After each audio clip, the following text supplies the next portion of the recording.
એ પાટણ બનાસકાંઠાની અંદર લઈ ગયા એ વખતે મને ખબર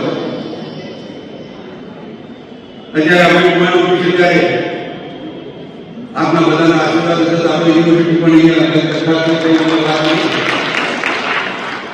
જમીનની વ્યવસ્થા એ માટે આમ તો સરકારનું ફાઇલ કરી માનનીય મંત્રીશ્રીને બી અત્યારે ચર્ચાઓ થઈ છે, ડિમાન્ડ પણ થઈ છે, કોલેજનું ભાડું પણ થઈ છે.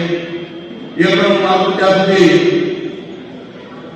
ભગવાન સ્વામિનારાયણના આશીર્વાદ હશે, આપણા બધાના આશીર્વાદ હશે તો હું માનું છું ત્યાં સુધી આ 27 પહેલા કદાચ ગવર્મેન્ટે પાછું ફોન કરું ગમે તે 2027 પહેલા ચૂંટણી ઢંઢેરામાં લાગે તો માનનીય પૂર્વ મંત્રી શ્રી ભીખુજી પરમારના અમારા બંનેનો પ્રયત્ન સફળ થશે, આપણા આશીર્વાદ મળશે ચોક્કસ.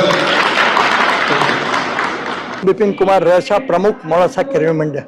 આજે અમારા ત્યાં એક અંદર ખૂબ આનંદનો અવસર હતો. અમારા ડૉક્ટર રાકેશભાઈ મહેતા નિવૃત્ત થયા છે, તેમનો સન્માન સમારંભ માનનીય મંત્રી શ્રી પીસી બરંડા સાહેબ, માન્ય શ્રી ભીખુસિંહજી, શ્રી મધુર ડેરીના શ્રી શંકરસિંહજી રાણા, ડૉક્ટર જેવી પટેલ અને જિલ્લા શિક્ષણાધિકારી ગામેતીબેન અને રાજેશભાઈ દાતાના સાનિધ્યમાં યોજવામાં આવ્યો. આ કાર્યક્રમની અંદર રાકેશભાઈએ કરેલા કાર્યોને અમે બિરદાવ્યા અને રાકેશભાઈનું ભવ્ય રીતે એમને સન્માન કરવામાં આવ્યું.